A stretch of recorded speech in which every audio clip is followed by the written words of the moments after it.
নমস্কাৰ ছাত্ৰ ছাত্ৰীসকল, স্বাগতম জনাইছোঁ আমাৰ ইউটিউব চেনেল DR ফিউচাৰলৈ।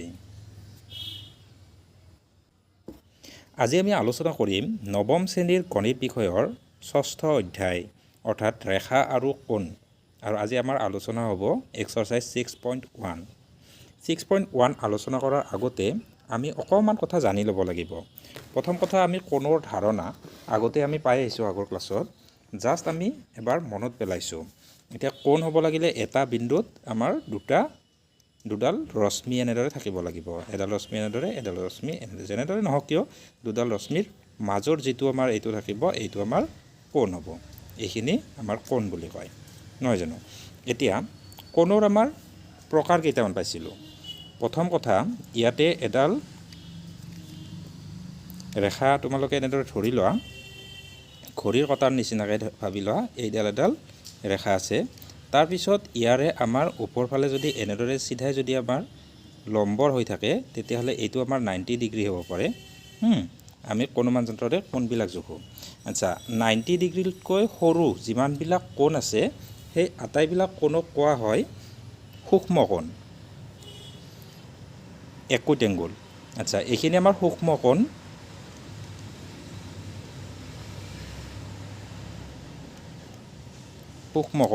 তাৰপিছত 90 ডিগ্ৰী যেতিয়া হ'ব, 90 ডিগ্ৰী হ'লে সেইটোক আমাৰ কি ক'ব? সমকোণ।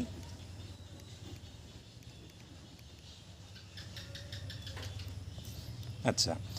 আমাৰ 90 ডিগ্ৰী হ'লে সমকোণ, 90 ডিগ্ৰীতকৈ সৰু হ'লে সূক্ষ্মকোণ। তাৰপিছত 90 ডিগ্ৰীতকৈ ডাঙৰ কিন্তু 180তকৈ সৰু, আমি ধৰি ল'লোঁ এটা হেৰিতে আমি বিন্দুতে কৰি আছোঁ, এইটো আমাৰ চিধা হ'ব লাগিছিলে। এনেদৰে এইডাল চিধা যদি ৰেখা হয়, তেতিয়াহ'লে আমাৰ কি হ'ব? সম্পূৰ্ণ এই গোটেইখিনি আমাৰ 180 হ'ব। এতিয়া 180তকৈ সৰু কিন্তু 90তকৈ বেছি,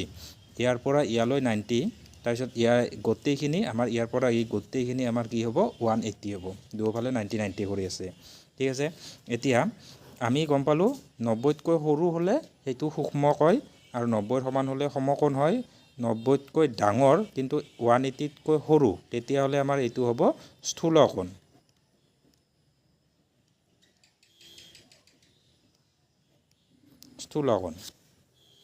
তাৰপিছত যদি 180ৰ সমান হয়, তেতিয়াহ'লে এইটোক আমাৰ সৰল কোণ বুলি কোৱা হয়। সৰল কোণ, গম পালোঁ। তাৰপিছত 180তকৈ যদি ডাঙৰ হয়, তেতিয়াহ'লে সেইটোক আমাৰ কি ক'ব? ইয়াৰ পৰা যদি আমি এনেদৰে এইফালে যাওঁ, পাৰ হৈ যাওঁ, তেতিয়াহ'লে আমাৰ প্ৰবৃদ্ধ কোণ বুলি কোৱা হয়।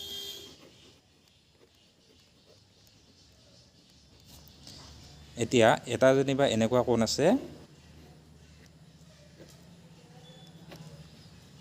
এইফালৰ কোণটোক আমাৰ কি বুলি কোৱা হ'ব? প্ৰবৃদ্ধ কোণ। আচ্ছা, আমি যিমানবিলাক এতিয়া স্থূলকোণ বা সূক্ষ্মকোণ হওক, সেইবিলাকৰ গোটেইবিলাকৰে আমি প্ৰবৃদ্ধ কোণো উলিয়াব পাৰোঁ। এতিয়া এটা কোণ আছে আমাৰ 60 ডিগ্ৰী। 60 ডিগ্ৰীৰ প্ৰবৃদ্ধ কোণ হ'লে 360ৰ পৰা আমি 60 ডিগ্ৰীটো মাইনাছ কৰি দিম, তেতিয়াহ'লে তাৰ প্ৰবৃদ্ধ কোণ হ'ব 300। এনেদৰে তাৰ প্ৰবৃদ্ধ কোণটো উলিয়াব পাৰিম। তাৰপিছত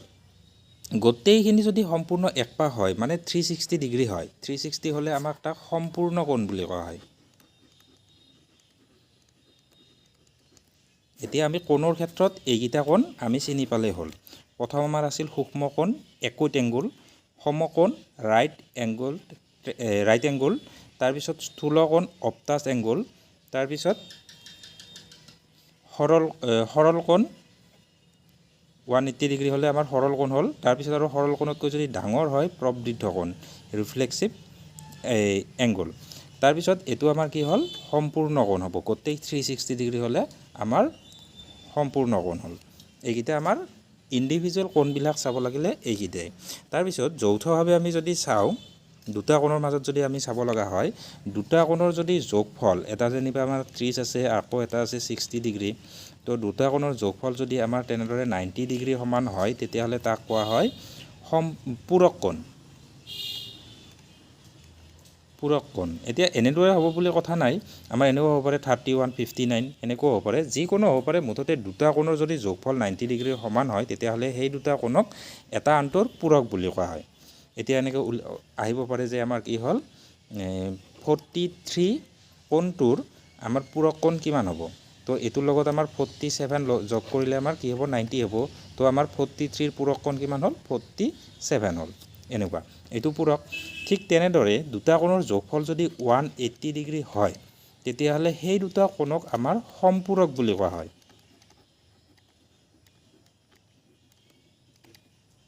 ঠিক আছে সম্পূৰক কোণ দুটা কোণৰ যোগফল 180 ডিগ্ৰী হ'লে তাক সম্পূৰক কোণ বুলি কোৱা হয় এইটো নিচিনাকৈ পূৰকৰ নিচিনাকৈ ধৰা হ'ল এটা কোণ আছে আমাৰ 90 ডিগ্ৰী ইয়াৰ সম্পূৰক কি হ'ব ইয়াৰ সম্পূৰক 90 হ'ব লাগিব তেহে যোগ কৰিলে 180 হ'ব এটা কোণ আছে আমাৰ 85 তো আনটো কি হ'ব 95 হ'ব এনেকুৱা তো আমাৰ কি হ'ব সম্পূৰক কোণ এতিয়া সম্পূৰকৰে স্পেচিয়েল যদি এটা আমি কোণ ধৰি লওঁ মানে এটা কোণ এইটো ইয়াতে এনেদৰে আছে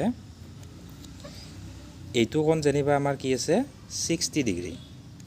ঠিক আছে আৰু এইটো আছে 120 দুয়োটা কোণ যোগ কৰিলে আমাৰ কিমান হ'ব 180 হ'ব তো 180 হ'লে এই দুটাক এইটো আনটোৰ সম্পূৰক বুলি কোৱা হয় এতিয়া ইয়াতে আমাৰ স্পেচিয়েল কথা হ'ল কি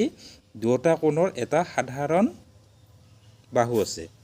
আৰু এটা একেটা বিন্দুতে আছে যদি এনেকুৱা হয় তেতিয়াহ'লে সেই দুটাক আমাক কি বুলি কোৱা হয় ৰৈখিক জোৰ বুলি কোৱা হয়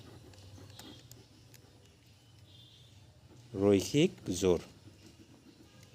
জোৰ দুটা কোণৰ যোগফল 180 হ'ব লাগিব আৰু একেলগে থাকিব লাগিব এনেদৰে কাষে কাষে থাকিব লাগিব এতিয়া সম্পূৰক হ'ব লাগিলে ইয়াতে এটা আমাৰ কোণ আছে যেনিবা 100 ডিগ্ৰী ইয়াতে আমাৰ এটা আছে 80 ডিগ্ৰী তো এই দুটাও আমাৰ কি হ'ব পাৰে সম্পূৰক হ'ব পাৰে কিন্তু যদি আমাৰ ৰৈখিক হ'ব লাগে দুটা একেলগে এনেদৰে লাগি থাকিব লাগিব এইটোৰ দৰে আৰু সিহঁতৰ এটা সাধাৰণ বাহু থাকিব লাগিব তো এইটো হ'ল ৰৈখিক জোৰ তাৰপিছত সন্নিহিত আমি কিছুমান শব্দ এনেও জানো সন্নিহিত মানে কাষৰ ঠিক আছে তাৰপিছত আৰু এটা জানিব লাগিব আমি বিপ্ৰতীপ কোণ আমাৰ কেঁচিখনৰ কথা যদি ভাবোঁ কেঁচিখনৰ আমাৰ কি হ'ব এইপিনে যেনিবা আমাৰ ধৰাখিনি আছে আৰু এইপিনে কাটাখিনি আছে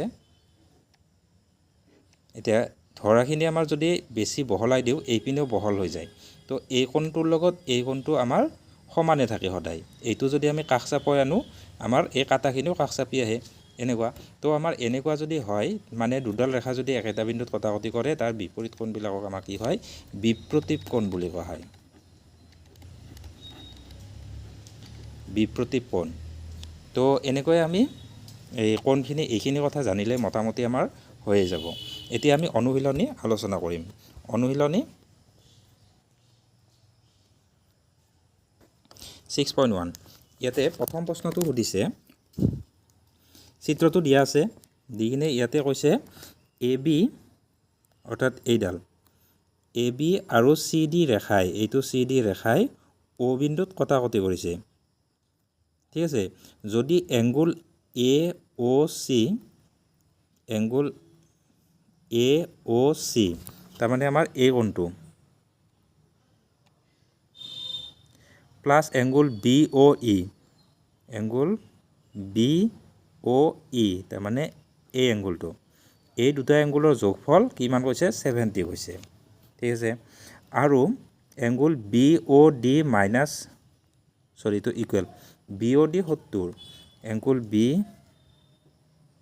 B হ'ল এইটো BOD মানে এইফালৰ এইখিনিও আমাৰ 70 বুলি কৈছে 70 নহয় 40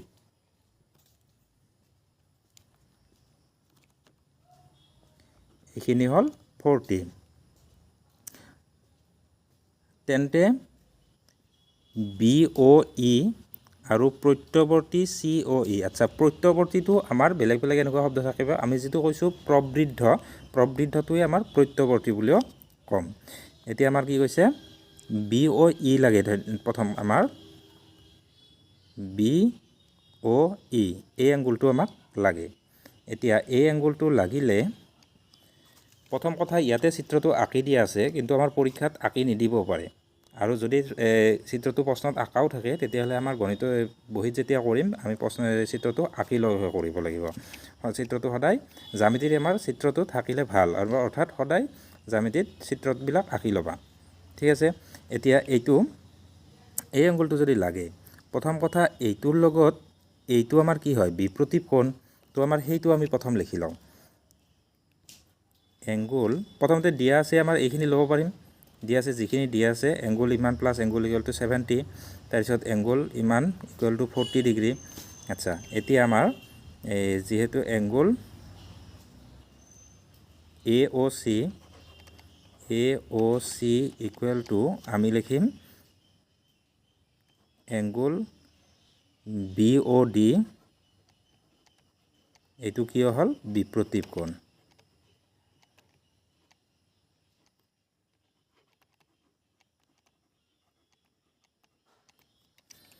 তো আমাৰ AOC ইকুৱেল টু কিমান হ'ল এইটো আমাৰ 40 দিয়া আছে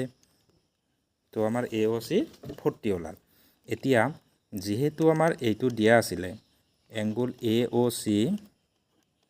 plus angle BOE equal to 70 দিয়া আছিলে তো আমাৰ ইয়াৰ পৰা আমি কি এংগুল BOE উলিয়াব পাৰিম BOE equal to 70 minus angle AOC এতিয়া AOCৰ মানটো যদি বহাই দিওঁ 70 মাইনাছ এইটো 40 হ'লে এইটো আমাৰ 30 হ'ল তো এইটো ওলাল আমাৰ BOE উলিয়াব দিছিল BOE আমাৰ ওলালো 30 ডিগ্ৰী হ'ল আকৌ কি উলিয়াব দিছে আৰু প্ৰত্যৱৰ্তী এংগুল COE নিৰ্ণয় কৰা COE এইটোৰ প্ৰত্যৱৰ্তী প্ৰথম আমাৰ এই কোণটো উলিয়াব লাগিব নহয় জানো এইটো কোণ উলিয়ালে 360 পৰা যদি এইটো মাইনাছ কৰি দিওঁ তেতিয়াহ'লে আমাৰ কি হ'ব প্ৰত্যৱৰ্তী কোণটো ওলাই পৰিব এতিয়া এই কোণটো কেনেকৈ উলিয়াম চাব আমাৰ এইকেইটা মনত ৰাখিব লাগিল এইটো আমাৰ 40 পাইছোঁ এইটো আমাৰ 30 পাইছোঁ বাই দুটা যোগফল 70 এইখিনিও আছে আমাৰ এতিয়া এই কোণটোৰ যোগ এই কোণটো যোগ এই কোণটো এইখিনি আমাৰ কি হ'ব সৰল কোণৰ ভাগ কৰা আছে তিনিটা ভাগ তো আমাৰ এই গোটেইখিনি 180 ডিগ্ৰী হ'ব যেহেতু angle AOC plus angle COE plus angle BOE equal to 180 degree এতেকে এংগুল COE এইটো লাগে আমাক তো এইটো লাগিলে আমাৰ কি হ'ব 180 ডিগ্ৰী মাইনাছ বাকী এই দুটা angle AOC plus angle BOE তো এই দুটা যোগফল 70 দিয়াই আছে তো আমাৰ কি হ'ল 180 degree minus 70 degree equal to আমাৰ কি হ'ল 110 ডিগ্ৰী তো এইখিনি আমাৰ কি হ'ল এংগুল COE হ'ল এতিয়া আমি কি কৰিব পাৰোঁ এতেকে ইয়াৰ প্ৰত্যৱৰ্তী কোণ গোটেইখিনি লিখি ল'বা তোমালোকে টুকি ল'বা মই ঠাইৰ অভাৱটো তাৰ বাবে এনেদৰে কৰি আছোঁ এতেকে প্ৰত্যৱৰ্তী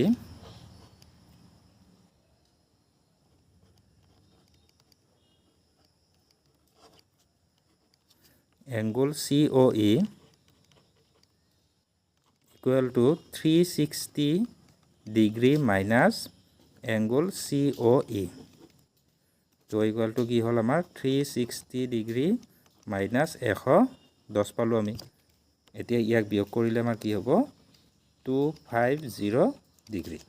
তো এই দুটা মান ওলাল আমাৰ এইটো মান উলিয়াব দিছিল আৰু ইয়াৰে এইটোৰ প্ৰত্যৱৰ্তী অৰ্থাৎ এইখিনি গোটেইখিনি প্ৰত্যৱৰ্তী এই গোটেইখিনি হ'ব 250 আকৌ আমাৰ এইটো পাইছিলোঁ আমাৰ 30 পালোঁ নেকি নে 40 আছিল 30 পাইছিলোঁ তো এইখিনি তো এনেদৰে কৰিলে হ'ল একেবাৰে চিম্পল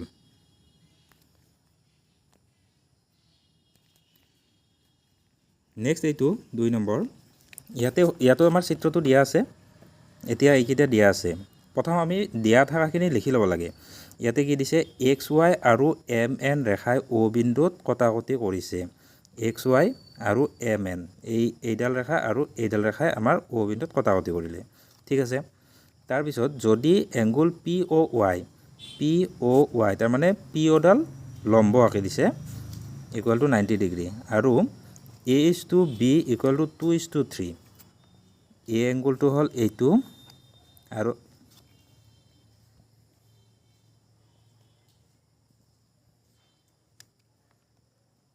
A এংগুলটো হ'ল এইটো আৰু B এংগুলটো হ'ল এইটো এংগুল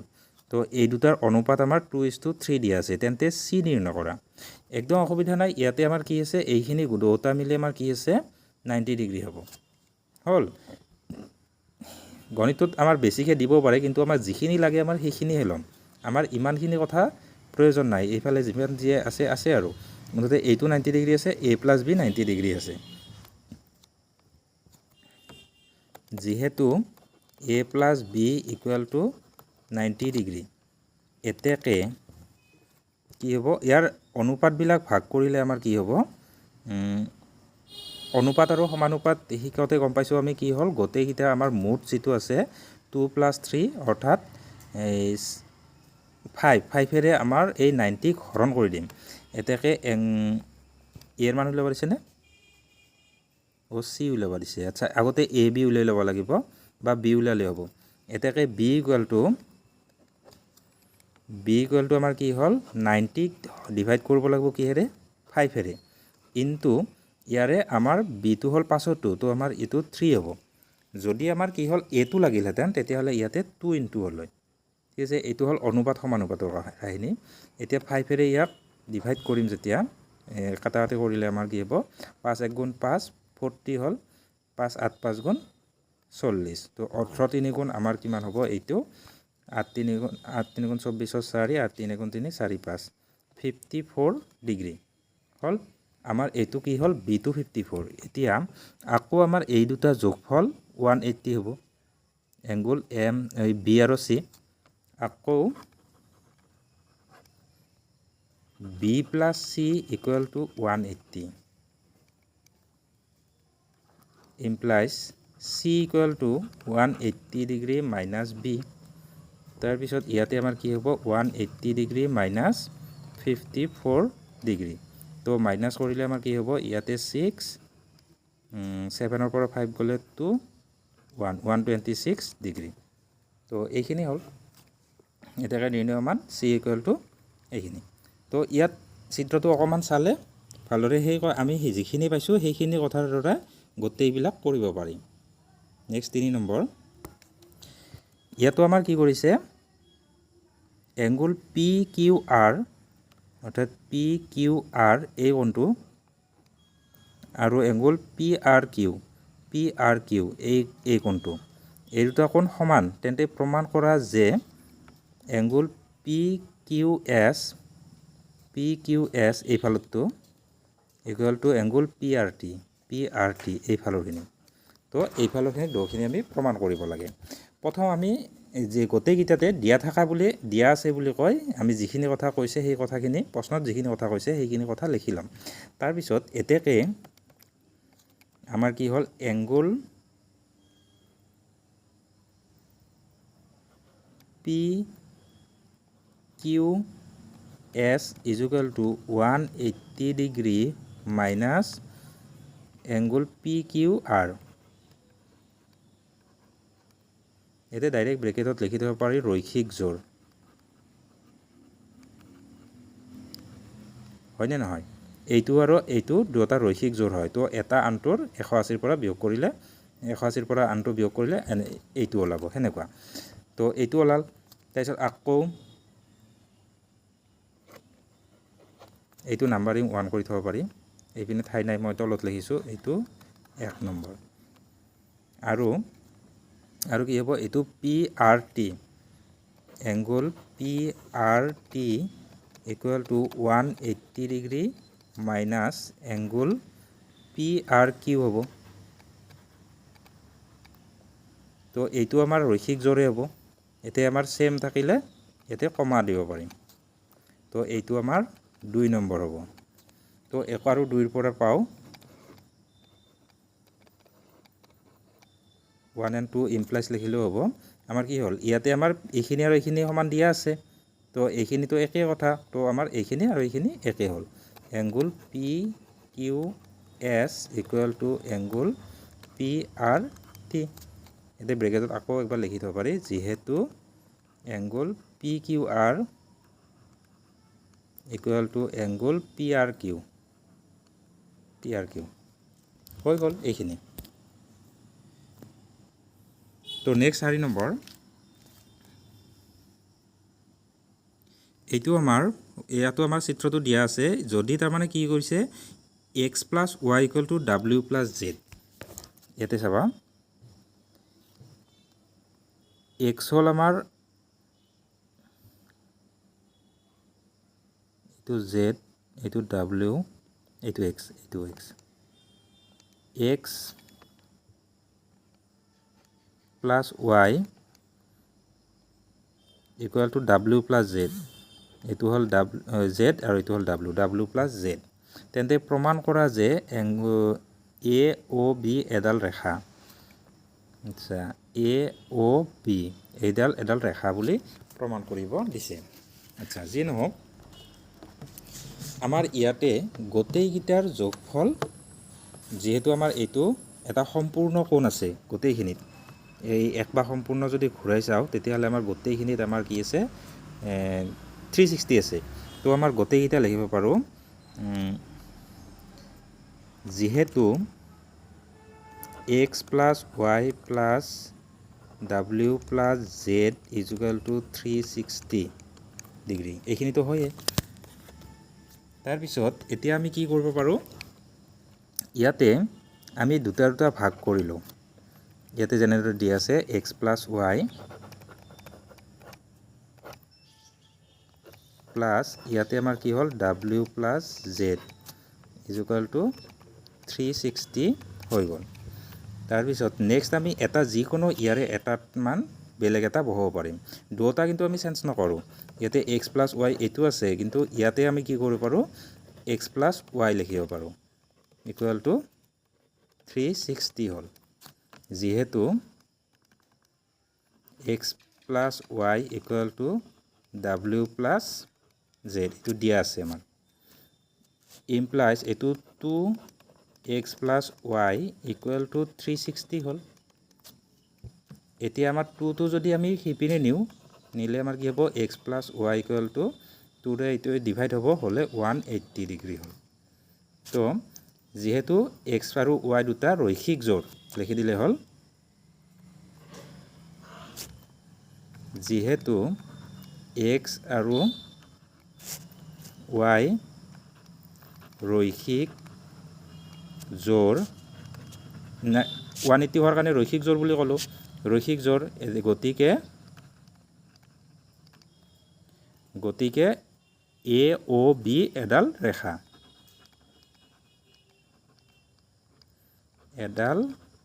ৰেখা তো এইখিনি তো আজিলৈ আমাৰ এইখিনি থাকিল নেক্সট ভিডিঅ'ত আমি আকৌ বাকি যিকেইটা আছে আমি সেইকেইটা কৰিম পাৰ্ট 2 তো